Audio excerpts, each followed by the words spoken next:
Je montre le livre, tout de suite. Je tiens tout d'abord à remercier Madame Anschobe d'être venue de Belgique nous entretenir, les psychologues, des problèmes liés à la PMA-GPA. Alors, ces questions, il ne faut pas les isoler, que ce soit l'avortement, la fécondation in vitro et tout le reste. Il faut revenir au droit naturel. Et j'insiste dessus, ce n'est pas une question de morale catholique, il n'y a pas de morale catholique. Il y a un ordre naturel. Alors ce qui est vrai que l'homme moderne, pour différentes raisons, a la conscience obscurcie et a une peine infinie à admettre une loi objective. Puisque vous êtes belge, je vais me permettre de citer le professeur Marcel de Corte, qui montrait que le drame de notre société était d'être pétri d'une pensée homosexuelle. Alors bien sûr, après-guerre, il ne pensait pas à la Gay Pride et à ses avatars, mais tout simplement au refus de l'altérité. C'est la complaisance en soi, l'immédiateté du désir, l'individualisme roi. Et je tiens à mettre en garde. Il ne s'agit pas de lutter contre le mariage pour tous, ou contre l'avortement, contre ceci. C'est un bloc. Il y a un droit naturel, et j'invite surtout ceux qui regarderont cette vidéo, et c'est très important. Saint Thomas nous rappelle que l'ignorance est un péché. Et certains ont un devoir qui incombe, qui découle de leur profession, de s'enquérir de ce que dit, entre autres, le magistère de l'Église, qui est l'interprète authentique du droit naturel. Et je fais référence, entre autres, au manuel pour les professions de santé publié au temps de Jean-Paul II. À l'époque, on ne parlait pas des familles au pluriel. On parlait de la famille. C'est pas la même chose. PMA, GPA, qu'est-ce qu'on voit? Marchandisation du corps, entre autres. Mais c'est valable aussi, ce qu'on pourra dire, pour d'autres problèmes que soit l'euthanasie. Et vous avez entendu à plusieurs reprises le père Boboc, et quand sa santé sera meilleure, il reviendra parmi nous. On prépare un livre sur la bioéthique.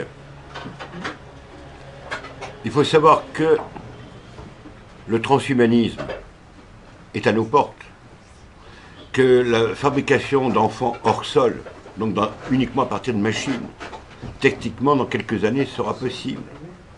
Il faut savoir les sommes colossales qui sont investies dans ces recherches diaboliques, où l'homme se prend comme disait Platon, la mesure de toute chose. Et si l'homme se prend la mesure de toute chose, tout est possible.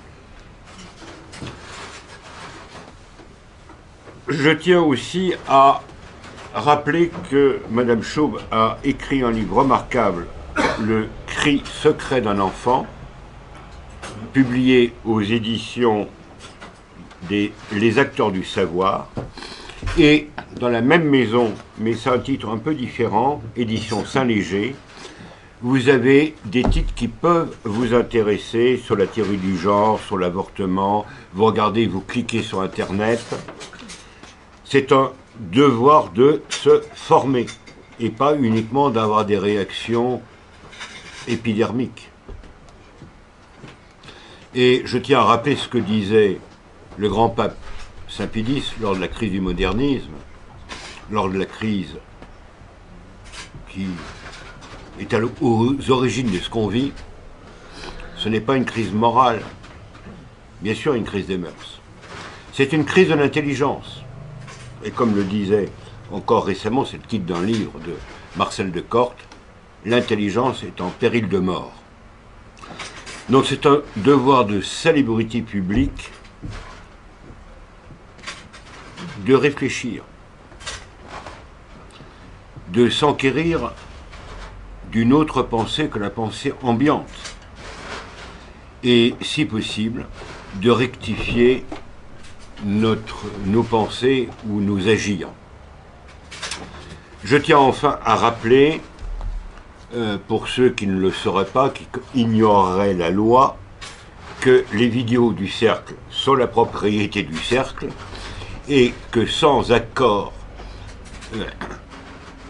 écrit, c'est un délit de copier ou de faire usage de ce qui peut être dit, car d'une part, le sujet de la conférence est tiré d'un livre, et il faut respecter, c'est le b.a.-ba de la justice, les droits d'autrui.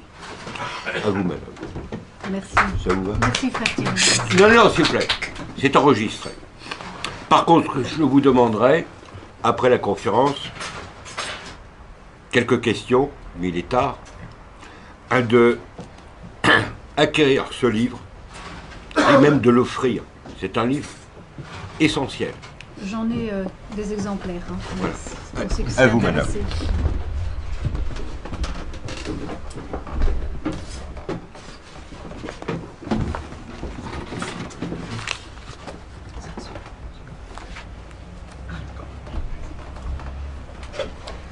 Voilà, je vous remercie. Je suis un petit peu éblouie juste par le spot là. Merci. Voilà, merci de me donner cette occasion de parler au nom des petits, de ces petits qui n'ont pas de voix pour parler, et au nom de ceux dont on ne parle pas, ou en tout cas si peu, autour du débat, le débat justement autour de la GPA. Et celui dont on ne parle pas, c'est l'enfant. Il faut savoir que nous ne cessons d'entendre parler de droits. Peut-être en avez-vous entendu parler, on en entend beaucoup parler de droit à l'égalité, de principe de non-discrimination. Mais avec d'autres psychologues ou pédopsychiatres, nous sommes surpris de ce manque de clairvoyance. Car qu'en est-il des bébés, premiers intéressés dans la GPA? Est-ce parce qu'ils n'ont pas encore de parole propre pour donner leur avis ou pour crier le dommage et l'injustice qui leur sont faits que l'on peut ignorer les enjeux qui le concernent directement dans son devenir? Comment se fait-il que l'on n'ait pas le même souci d'égalité et de respect des droits de l'enfant, des enfants qui, eux, n'ont pas cette possibilité de donner leur avis? Alors comment se fait-il que des adultes qui, eux, et puis probablement surtout ceux qui ont de l'argent, aient cette possibilité d'exercer un pouvoir pour mettre en œuvre des pratiques qui vont générer des conséquences plus que probablement compliquées et douloureuses sur les personnes qui sont encore si petites et donc totalement dépendantes, soumises aux décisions d'adultes, sans voix propre pour se défendre. Alors, je vous parle non pas d'un point de vue politique, religieux, financier, je ne sais trop quoi, je vous parle à cause de ce que je vois en tant que psychothérapeute, témoin de souffrances de nombreux enfants et familles, des souffrances qui sont déjà observées dans des circonstances dites normales devenues au monde. Ces tout petits qui sont totalement vulnérables, à qui on ne pose pas la question concernant la méthode utilisée pour permettre leur venue à l'existence, eh bien on programme déjà pour eux à l'avance de très probables vives souffrances sous prétexte d'un bien qui serait fait aux adultes. Alors, ce qui fait le bien des uns, il faut vraiment se poser la question, est-il fait au nom de l'intérêt supérieur de l'enfant qui est mentionné dans l'article 3 de la Convention internationale des droits internationaux de l'ONU de 1989. Et donc ce soir, j'aimerais pouvoir vous expliquer du mieux que je peux en quoi il apparaît clair que ce sont eux les enfants qui vivent une grande inégalité. Je pense qu'il n'est pas souhaitable et qu'il n'est souhaitable pour personne de naître d'une GPA, gestation pour autrui. Alors parmi d'autres histoires, je vous raconte déjà celle-ci. Peut-être que certains le savent, mais il existe sur Internet un jeu qui s'appelle Second Life. Et ce jeu permet de se créer une autre vie, une seconde vie, selon ce que le joueur a toujours voulu ou rêvé. Être danseur, acteur, explorateur, pilote, héros d'une aventure tout à fait inédite. Eh bien, il s'agit d'une jeune fille qui a été montrée lors d'une émission TV, apparemment tout à fait heureuse, et dans un lien magnifique avec ses deux papas, allant faire des courses avec l'un d'entre eux, et qui en réalité ne va pas bien du tout. Elle aurait des idées de mort, serait dépressive, et elle consulte. Alors dans cette seconde vie qu'elle se joue sur Internet, je vous pose la question, savez-vous ce qu'elle s'est créée à votre avis? Elle a deux pères. Une maman. Une maman, bien entendu. Vous voyez ces enfants qui, soi-disant, vont bien avec deux pères, deux mères, ou seulement une mère, ou avec un père et une mère, mais ayant été séparés de leur mère porteuse et issus de donneurs de gamètes, eh bien non. Certains ne vont sans doute pas si bien que cela, mais les perturbations sont cachées, dissimulées. Afin d'approcher précisément et d'une façon réaliste le cœur du sujet, qui touche en fait au lien d'attachement mère-enfant, j'aimerais avec vous commencer par éclaircir quelques points au sujet du développement du psychisme si subtil et délicat du petit enfant. Car nous disposons aujourd'hui de très belles connaissances sur les fondements et la création du lien d'attachement du petit avec sa mère de naissance. Et à partir de cette base, nous pourrons d'une part évaluer les effets d'une séparation de l'enfant avec sa mère de naissance et d'autre part, en amont, explorer en quoi le contexte de sa conception peut également influencer son devenir psychologique. Et c'est une telle approche qui permet de mieux saisir que les questionnements autour de la GPA se doivent d'être centrés sur le premier intéressé, le bébé. Merci.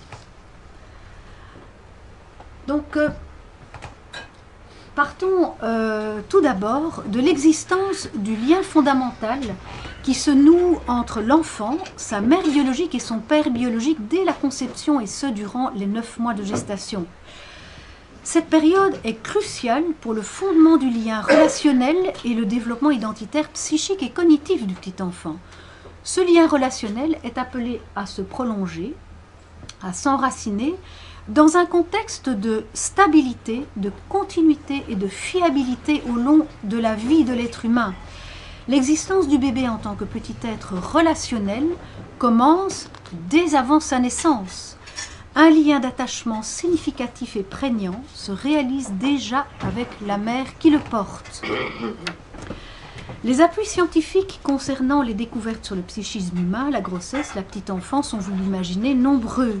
Alors vous pourrez bien entendu retrouver un ensemble de chercheurs et de spécialistes de la petite enfance dans mon livre. Je nomme ce soir juste John Bowlby, qui était psychiatre et psychanalyste anglais, et qui lui a développé la théorie de l'attachement. On est en 1969. Et il a parlé de la figure maternelle qui va servir de base de sécurité à l'enfant, et dès lors que cette image est intériorisée par le tout petit, par le bébé, elle va fonder la constitution de sa confiance en soi et en même temps elle va servir de modèle à toutes les relations intimes et sociales. Donald Winnicott, lui, il parle de la préoccupation maternelle primaire. Alors, il va décrire cette étonnante capacité d'identification de la mère à son bébé qui lui permet de répondre à ses besoins fondamentaux comme aucune machine ne pourrait le faire et comme aucun savant ni enseignant ne peut le transmettre. Alors lorsqu'une mère est capable d'être simplement une mère, c'est-à-dire, j'aime beaucoup ce terme-là, c'est Winnicott qui a utilisé ce terme, une mère suffisamment bonne, eh bien, elle va puiser ses connaissances dans le profond tissé par l'interrelation des 9 mois de grossesse. Vous voyez, c'est une relation d'inconscient à inconscient qui est extrêmement forte. Et en ce sens, dit Winnicott, nous ne devons jamais intervenir. Ce que les médecins prendront aux mères ce n'est pas de l'ordre de ce que les mères savent. On assiste, en tout cas de mon point de vue aujourd'hui, à un véritable problème de dépossession du savoir intuitif des mères. Car durant cette période, la mère a moins besoin de conseils que d'un environnement qui encourage et soutienne. Alors quant à Françoise Dolto, je pense que je n'ai plus à vous la présenter, mais je dirais simplement que c'est une véritable visionnaire du monde intérieur de l'enfance et qui décryptait le langage subtil du petit enfant et affirmait que déjà très tôt les bébés communiquent.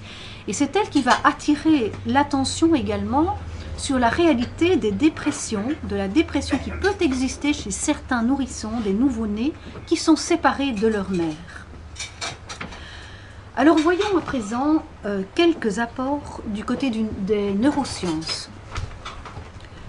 Avec la mise en évidence d'une petite glande qui s'appelle l'amygdale.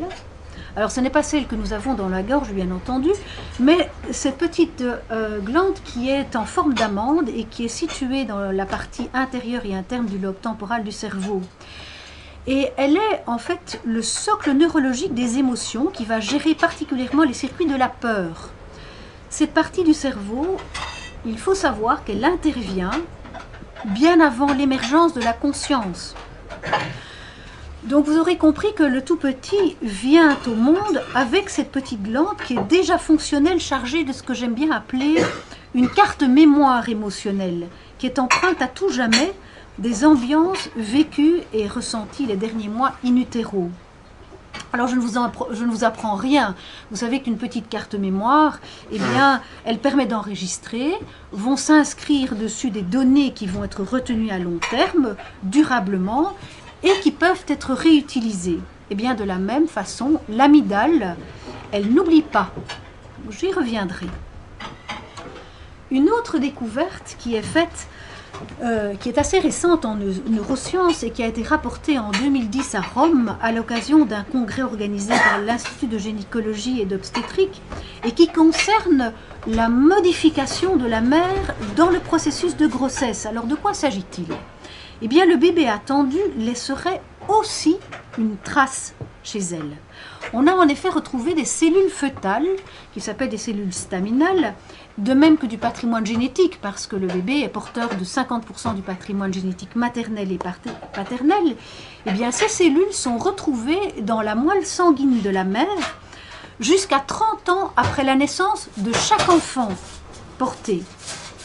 Nous voyons donc que la conception d'un enfant dans un couple père et mère va créer déjà très naturellement une unité interactive triangulaire père-mère-enfant. Et c'est très parlant et en fait c'est assez extraordinaire parce qu'on voit qu'il y a déjà une cohésion familiale et sociale qui est déjà inscrite dans le corps de la femme enceinte.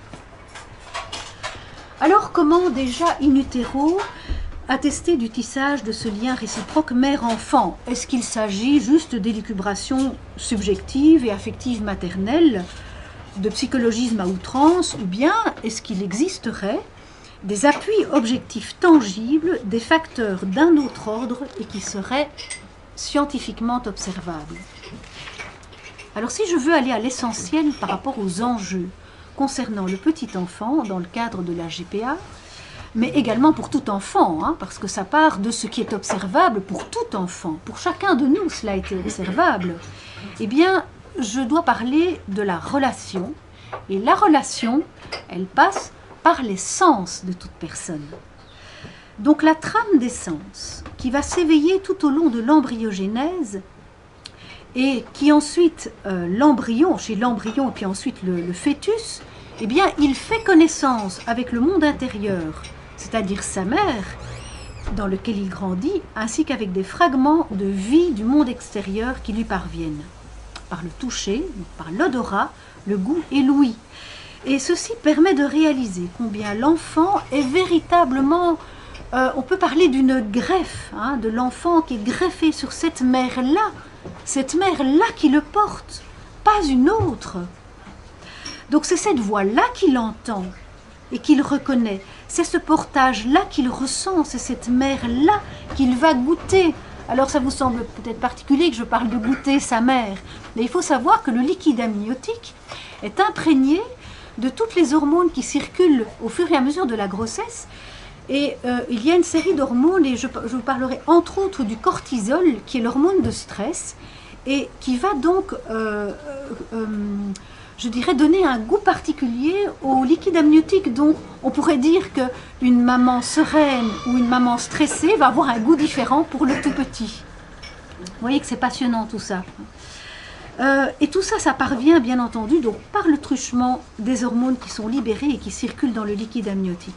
Donc toute cette ambiance affective de fond, elle fonde et elle enracine la teneur du premier lien fondamental sur lequel toute personne s'appuiera ou reviendra toute sa vie, qu'il en ait conscience ou non. Souvenez-vous aussi donc de cette fameuse petite glande, l'amygdale du cerveau, qui enregistre les ambiances et qui, elle, n'oublie pas à travers les âges. Il y a donc une infinité de messages qui sont transmis à l'enfant par la mère qui le porte et qui suscitent la mémoire prénatale qui devient pour lui un véritable patrimoine culturel, sensoriel et émotionnel de base pour l'enfant à naître.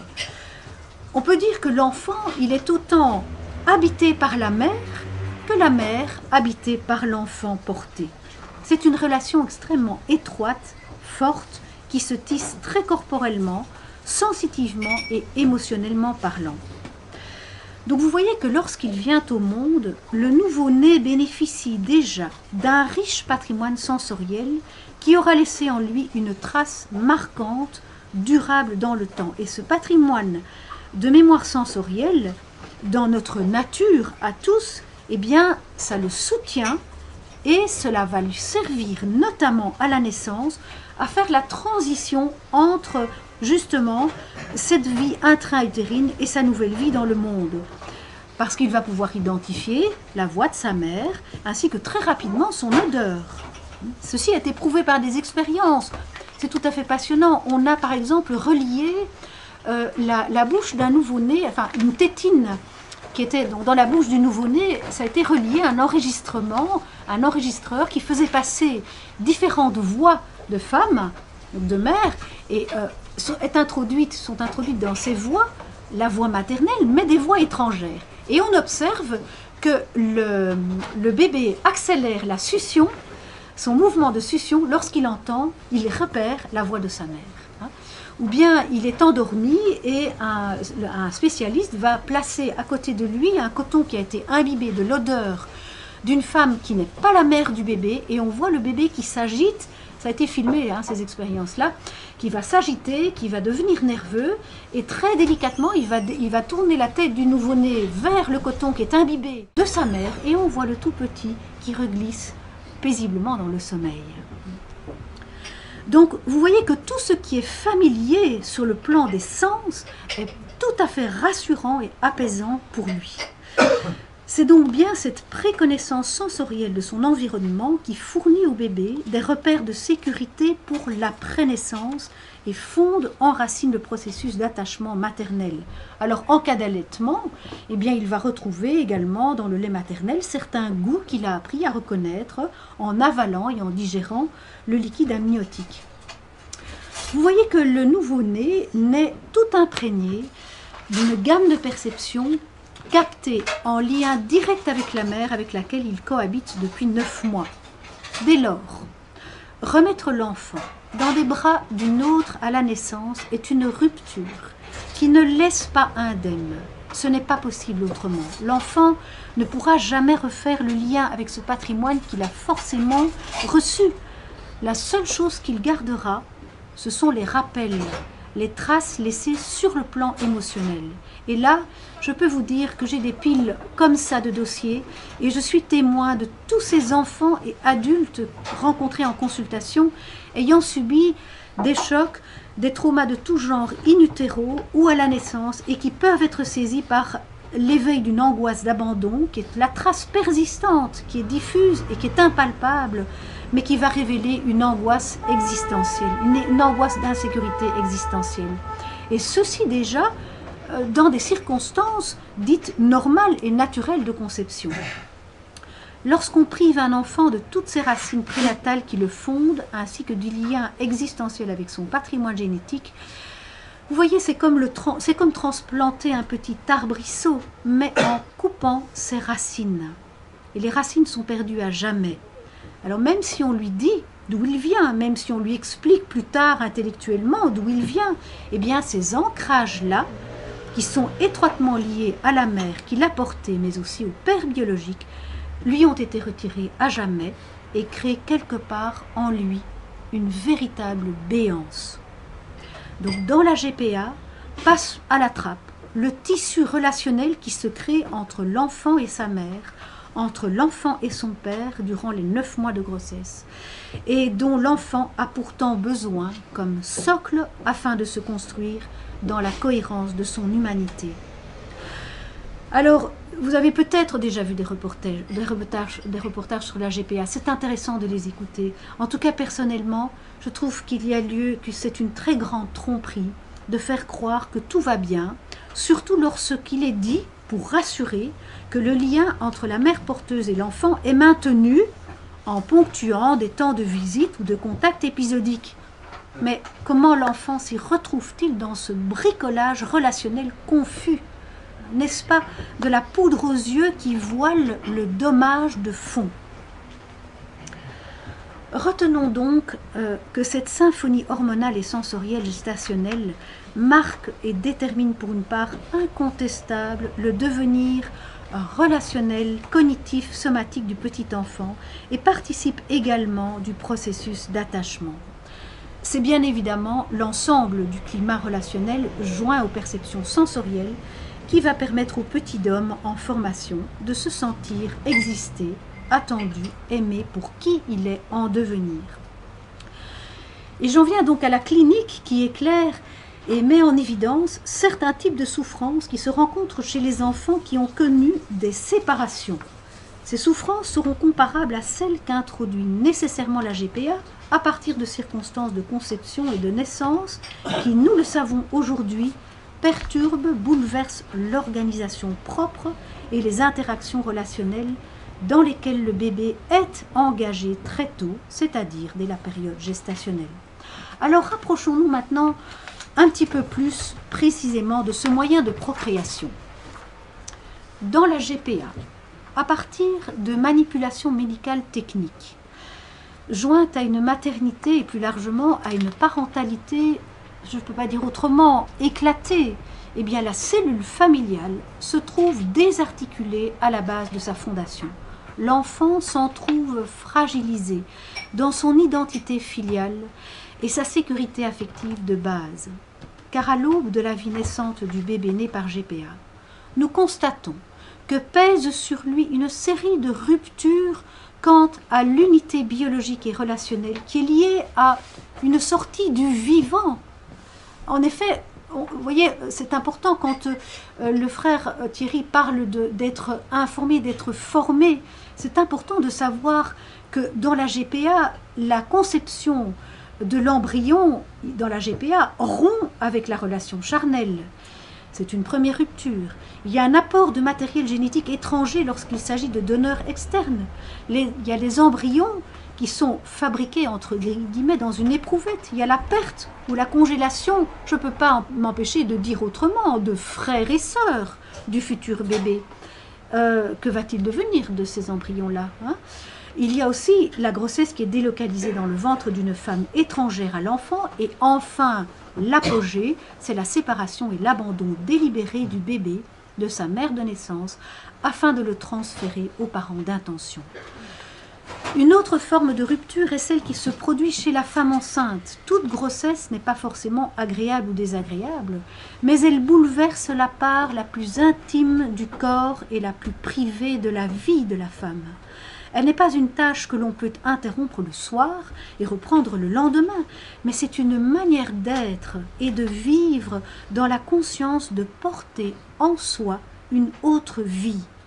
Nous disons d'ailleurs que la femme est enceinte. Les mots révélateurs ne disent pas « elle fabrique un bébé ».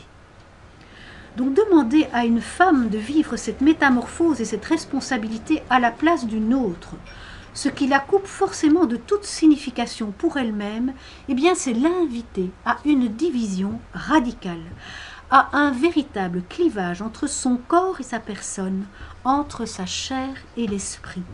Et bien entendu, ce qui la sépare d'elle-même, la sépare forcément du bébé attendu, ce qui est tellement délétère pour le développement humain de ce tout petit. Et comme dans la prostitution, nous dit Sylviana Gazinski dans son livre « Le corps en miettes » dont je vous recommande la lecture, eh bien la femme ne peut accepter cet usage d'elle-même qu'en devenant étrangère à son propre corps. Mais vous imaginez ce que cela représente pour le bébé, une femme qui est étrangère à son propre corps. L'unité, c'est donc la 9.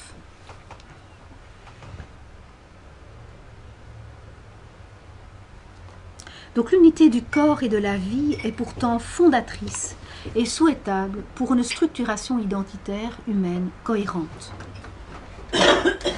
Une autre valeur dont on prive l'enfant nouveau-né en organisant sa séparation avec la mère de naissance dès avant même sa conception, on prive le tout petit de cette conscience aiguisée dont je vous ai parlé en citant Winnicott, cette conscience toute affinée de la mère vis-à-vis de son bébé, qu'elle connaît et qu'elle pressent mieux que quiconque.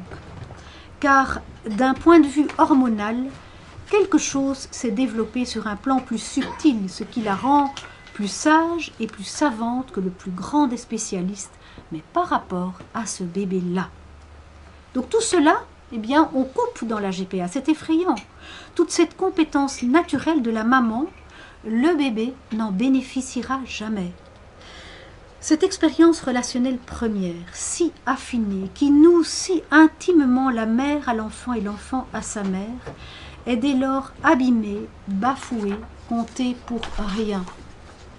Car la mère porteuse, vous comprenez, ne peut que se protéger de cette expérience initiale si intime d'attachement réciproque, or même que la nature l'a dotée de cette capacité-là.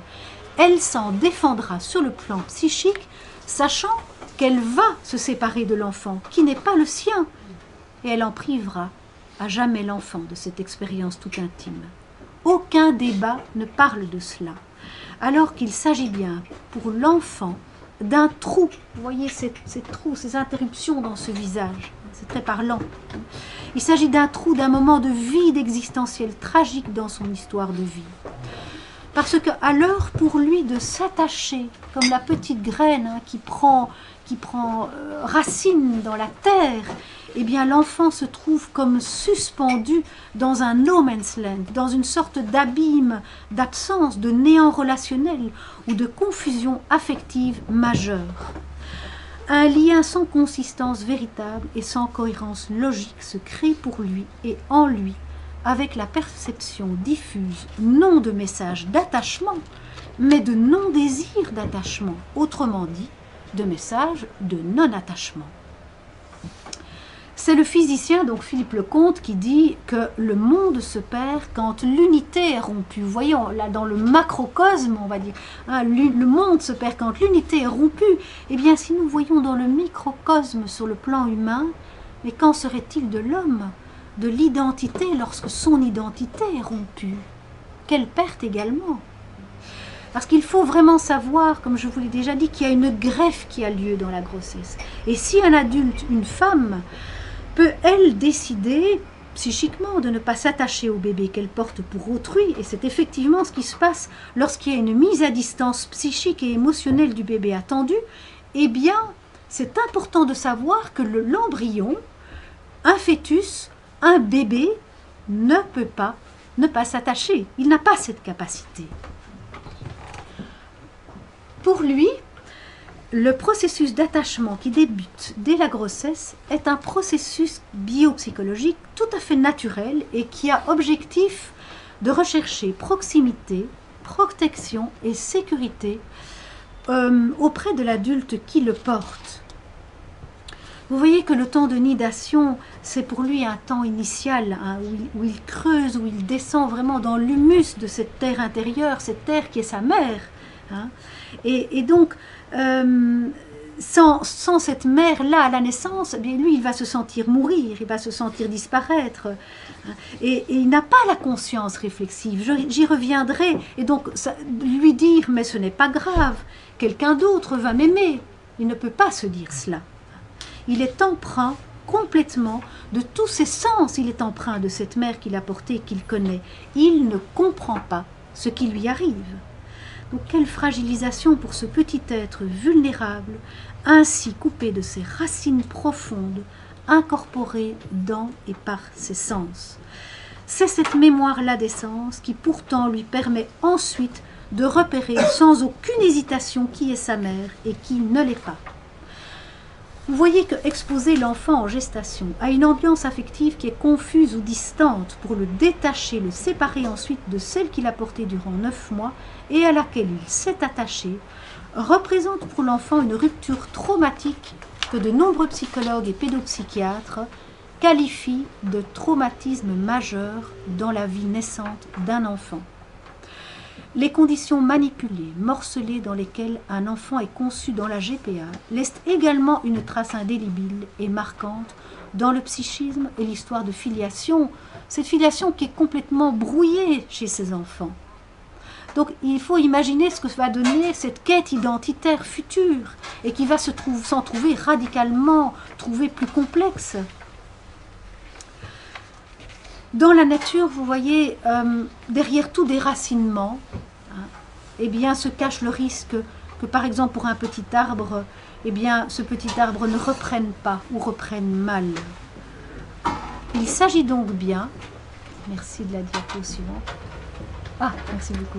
Il s'agit donc bien pour lui, oui, c'est encore la suivante, je crois. C'est la 12. Ah, j'ai dû me tromper alors. Vous pouvez aller plus loin. La 12 ? Oui, merci. Voilà. Donc il s'agit donc pour... Ah non, vous avez raison, excusez-moi. Voilà, merci. Il s'agit donc bien d'un dommage et d'un préjudice existentiel de taille qui leur est fait. Et vous voyez ici, je n'ai vraiment pas du tout pris le temps de vous parler des conséquences de l'absence complète de père ou de mère volontairement infligée à l'enfant dans le cas de GPA ou de PMA engagés par 2 hommes ou 2 femmes homosexuels, ni des dommages collatéraux qui sont causés à la famille, entre autres déjà née de la mère porteuse. Parce qu'il faut savoir que, par exemple, en Inde, c'est obligatoire que la mère soit déjà mère d'autres enfants. Et où soudainement, eh bien, les dommages sont quand même importants pour ces enfants-là. Soudainement, l'enfant porté disparaît. Le frère, la sœur disparaît. Et c'est dans une vidéo qui s'appelle Breeders qu'on entend une mère porteuse qui témoigne et qui dit « Mais comment ai-je pu imaginer que cela n'affecterait pas ma petite de 5 ans ?» C'est ce qu'on appelle donc en fait des mères porteuses repentantes, qui réalisent après coup ce qu'elles ont fait. Depuis près de 20 ans, je rencontre dans mon travail un panel de souffrances infantiles diversifiées. Consciente de l'immense importance des fondations de l'être humain, ceci m'amène systématiquement à faire raconter par les parents l'histoire de vie de l'enfant dès les premiers instants de sa conception. Et dans le panel de situations de souffrance infantile rencontrées, les séparations ressenties subjectivement in utero à partir de circonstances qui font croire à l'enfant qu'il n'est pas le bienvenu. Il s'agit finalement de situations très concrètes et qui en fait, je vous ai parlé du stress, eh bien, qui vont générer tout simplement un stress maternel. Je pense aux conflits ou les instabilités de couple, les situations de deuil, une maman qui est très anxieuse après une fausse couche et qui va éviter de s'attacher à son bébé par crainte de le perdre. Ce sont des mouvements naturels de l'être humain, il n'y a pas à les juger. Mais il faut juste essayer de comprendre ce qui se passe pour le tout petit à ce moment-là. C'est ça qu'il faut voir. Ou bien une maman qui porte dans la solitude toute seule son bébé, sans le soutien du père, de l'enfant. Eh bien, toutes ces situations-là, elles retiennent particulièrement mon attention dans le parcours de vie de ces enfants pour mieux comprendre leurs symptômes de l'aujourd'hui. Et l'aujourd'hui, ça peut être 2 mois, 3 ans, 5 ans, 20 ans. Vous savez, mon plus jeune patient avait 2 mois, la plus âgée 80 ans. Donc vous voyez que jusqu'à la fin de sa vie, on peut faire un travail sur soi et chercher à comprendre les souffrances très profondes. Mon livre en parle largement. Ce qui me permet donc de tirer la sonnette d'alarme par rapport à la GPA, qui est marquée d'un contexte de séparation. Mais là, ce contexte de séparation n'est pas accidentel, lié aux aléas de la vie. Vous voyez, je pense entre autres ici aux situations d'adoption ou d'accueil d'enfants. Je détaille tout cela dans mon livre. Nous pourrons aussi en reparler ensemble si vous le voulez. Mais par contre, dans la GBA, ces séparations, elles sont sciemment organisées. Et donc, elles pourraient être évitées. Quant à la grande douleur de rupture dès la naissance avec la mère, la trace reste imprimée dans la mémoire inconsciente. L'enfant va grandir avec cette mémoire qui est un peu comme, je comparerais ça au reflet d'un iceberg. Vous voyez, il y a cette part que l'on voit et puis cette part que l'on ne voit pas, qui est immergée. Souvenez-vous du Titanic qui a heurté cette part précisément qui n'était pas vue. Eh bien, dans la vie, j'explique ça, que dans la vie d'une personne, eh bien, par exemple, lors d'une situation délicate, si je parle des tout petits, par exemple la mise en crèche trop précoce, le voyage des parents, un voyage de parents, ou parfois l'entrée à l'école, ou plus tard une rupture amoureuse, une première grossesse, que sais-je, eh bien, tout l'organisme, soit du tout petit, ou du jeune, ou de la grande personne, eh bien, va être comme éveillé, va résonner de cette mémoire immergée, c'est-à-dire être en alerte et redouter, c'est tout à fait inconscient ce processus-là, et redouter que la douleur très précoce, prénatale ou de naissance, eh bien, elle se reproduise, se renouvelle comme autrefois. Vous voyez bien qu'il s'agit d'une réactivation, souvenez-vous de la petite amygdale dont je vous ai parlé, qui n'oublie pas. Et donc c'est une angoisse de base, par exemple, de se sentir isolé, abandonné.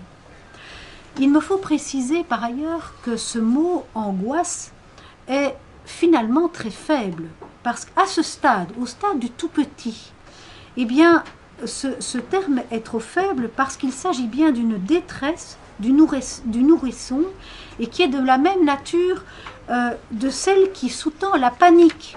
Or, la panique est déjà un moyen de défense contre une douleur extrême, qui est proche d'une agonie, celle qui pousse certaines personnes à se suicider plutôt qu'à se souvenir du ressenti.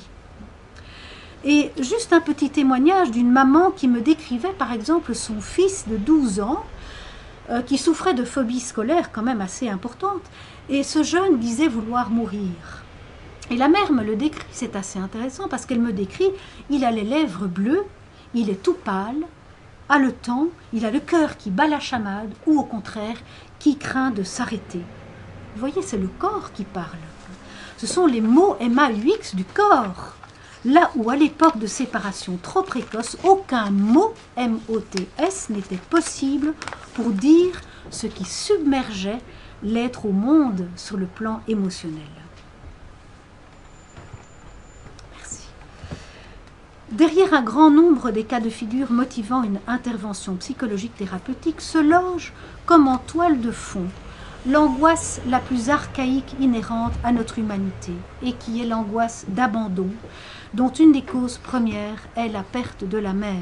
Le petit enfant vit une angoisse d'abandon majeure, proche de la panique lorsqu'il a l'impression subjective de perdre sa mère ou d'être rejeté par elle, ou bien entendu, lorsqu'il la perd réellement, objectivement. Alors, comment expliquer cette panique? Une petite information supplémentaire. Le bébé nouveau-né, il naît dans un état de prématurité psychique, c'est-à-dire avec une absence d'organisation psychique à proprement parler.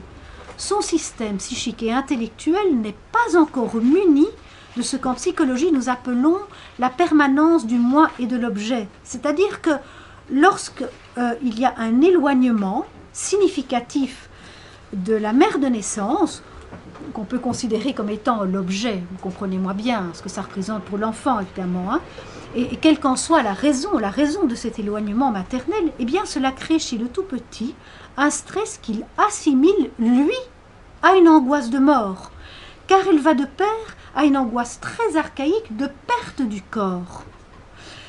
En fait, le nouveau-né ne s'explique en effet pas du tout d'une façon consciente et raisonnable la situation d'éloignement de la mère dont il s'est laissé imprégner sur le plan de ses sens pendant 9 mois.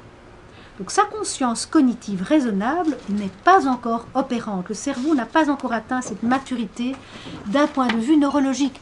En d'autres termes, si on pouvait parler à la place du tout petit, c'est un peu comme s'il disait ou s'il criait, s'il hurlait. Eh bien, mais essayez de comprendre, maman c'est moi c'est maman, et si je ne la vois plus, si je ne l'entends plus, si je ne sens plus maman près de moi, eh bien, je perds le sentiment de ma propre existence, j'entre en détresse et je crains de mourir. Vous voyez que c'est donc avant tout inscrit dans la réalité physiologique. Ce sont tous ces repérages sensoriels étroitement liés à la connaissance qu'il a de sa mère, qu'il a besoin de retrouver. Cette mémoire somatique qui est celle du corps a tout enregistré.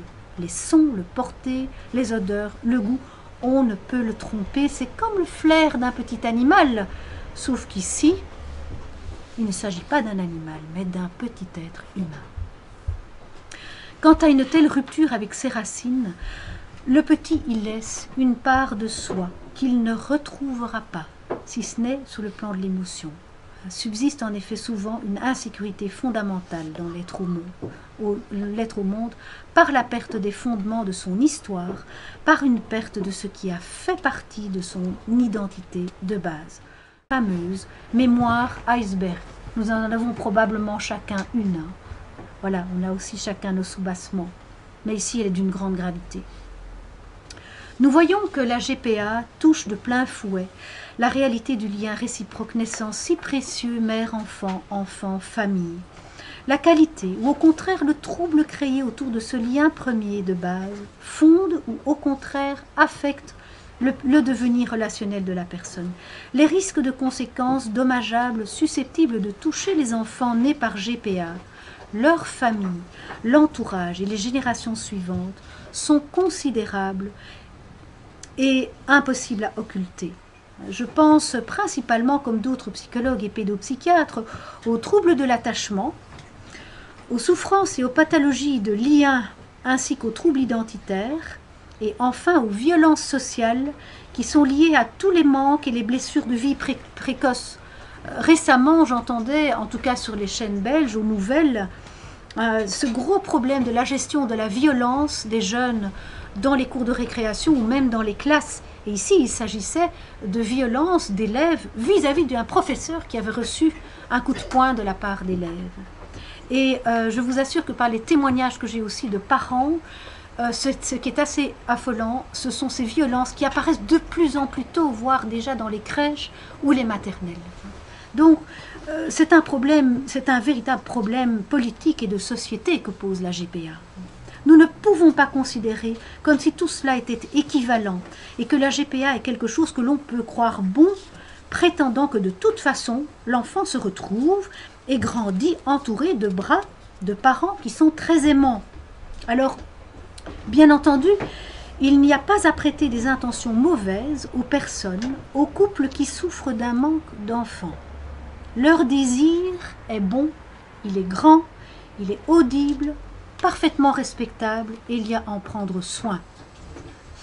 De même que leur très certaine capacité à aimer et à élever un enfant, parfois mieux que quiconque. Mais il ne s'agit pas de voir la GPA sous cet angle-là, car il occulte et il l'éloigne de l'essentiel qui est celui de l'enjeu du devenir de l'enfant lui-même à partir d'un impact de base traumatique pour lui. De ce point de vue-là, il n'est dès lors pas possible de prétendre sérieusement aujourd'hui qu'il est bon ou neutre pour un enfant d'être conçu et de naître de cette façon. Cela aura forcément des conséquences au long de sa vie. Et c'est ici que j'interpelle, de même que par mon livre, afin que nous puissions être nombreux à nous faire porte-parole de ces enfants n'ayant aucune voix propre pour crier, cette atteinte majeure exercée de façon délibérée sur l'origine de leur vie. Le tout petit, qui aura été traité avec respect, clarté, intelligence et sensibilité, a de fortes chances de traiter les autres et son environnement avec le même cœur, avec le même art de la connaissance humaine et du monde. Alors j'aime énormément cette photo parce que pour moi, elle illustre le fait de prêter la plus vive attention et la plus grande délicatesse aux plus vulnérables dans notre société, et qui n'est pas plus vulnérable que l'embryon, le fœtus, le petit enfant nouveau-né qui est livré par nature, en confiance, au bon sens des adultes. Ces tout petits sont nos futurs adultes et de demain, et qui sait, nos futurs dirigeants. Alors avant de conclure, je voudrais terminer cet exposé par une métaphore. Peut-être avez-vous entendu parler de cet immeuble construit à la va-vite en Asie et qui s'est effondré à partir de sa base. Après coup, le constat mit en évidence l'absence quasi totale de fondation. En parallèle, nous voyons le risque qu'il y a à fragiliser ce que le docteur Bale nomme la fondation de l'édifice procréatique, ceci par le tout pouvoir donné aux techniques scientifiques et au détournement du processus naturel, pourtant si bien ordonné, de conception, de gestation et de naissance. Chacun a à l'esprit des exemples d'édifices qui ont résisté aux aléas de la vie, tempêtes, tremblements de terre, car ils reposaient sur de solides fondations. Songeons par exemple à votre très beau pont de Vaison-la-Romaine dans le sud de la France, qui a été seul à résister aux inondations dramatiques de 1992. À l'œil nu, on ne pouvait pas forcément déceler que les fondations étaient si solides. Au moment de la tempête, c'est alors qu'il s'est différencié de tous les autres. Nous voyons donc que la qualité, l'assise des fondations procréatiques et gestationnelles est quelque chose qui est invisible, mais qui cependant fonde toute la personnalité et qui permet notamment à la personne de rester elle-même lorsque la vie charrie des épreuves et des tourmentes.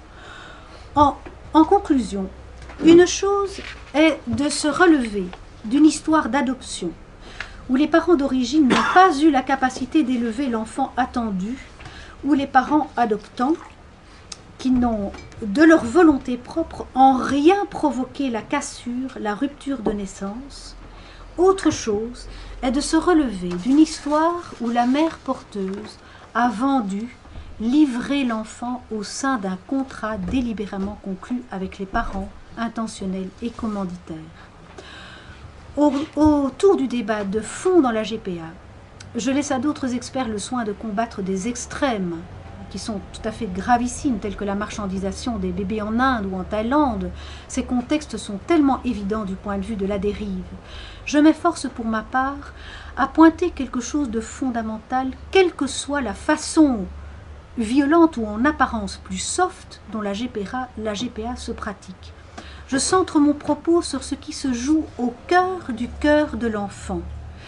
Je dénonce à quel point toute GPA est fallacieuse pour l'enfant dont on bafoue l'histoire dans son origine. En soi, les GPA sont une dérive grave pour l'enfant, quelles que soient les conditions dans lesquelles elles s'organisent, se déroulent et se pratiquent.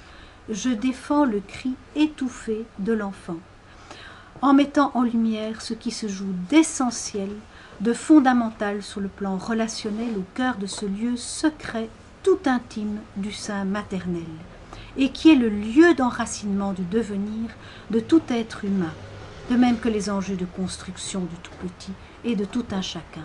Et cela ne changera pas. Les sciences et la science aura beau évoluer, les fondamentaux qui construisent si intelligemment notre humanité, eux, resteront inchangés. Ils seront par contre blessés si ce qui est si bien ordonné dans la nature est dérangé, distordu, manipulé, dénié, non respecté. Quant à la femme, dite mère porteuse, il faut également savoir qu'elle gardera des cellules de l'enfant et du père de l'enfant jusqu'à 30 ans après la naissance de celui-ci. Ce n'est pas rien. Qu'elle le veuille ou non, cet enfant implanté en elle, porté et délaissé à la naissance, se rappellera à elle toute sa vie. Je termine. L'Europe a mis au monde des scientifiques, des chercheurs, des médecins de renommée mondiale dans le domaine de la pédiatrie et de la pédopsychiatrie. Françoise Dolto en tête de file. Encore juste avant de mourir, elle disait « N'oubliez pas l'accompagnement des nouveau-nés, le soutien de l'être in utero. » Elle y a donné son dernier souffle. Alors allons-nous nous relever de ce précieux héritage ou allons-nous le perdre ? J'espère tout au moins que nous allons toujours aller de l'avant, en avant vers la prise en compte de la connaissance des perceptions de plus en plus fines que nous avons de l'embryon et du nouveau-né, en avant vers la dimension de l'être dans sa globalité et dans l'unité indivisible de sa personne, en avant vers toujours plus de respect, de dignité pour les plus démunis, les plus vulnérables dans notre société. Voilà, je souhaite avoir ouvert quelques pistes de réflexion sur ce sujet tout à fait passionnant des mémoires précoces qui nous concernent tous dans notre vie et ce qui nous permettra à chacun, je l'espère, de parler de la GPA mieux informé, plus lucide quant à ses enjeux sur la personne, sur la famille et sur la société. Je vous remercie pour votre aimable attention. Je tiens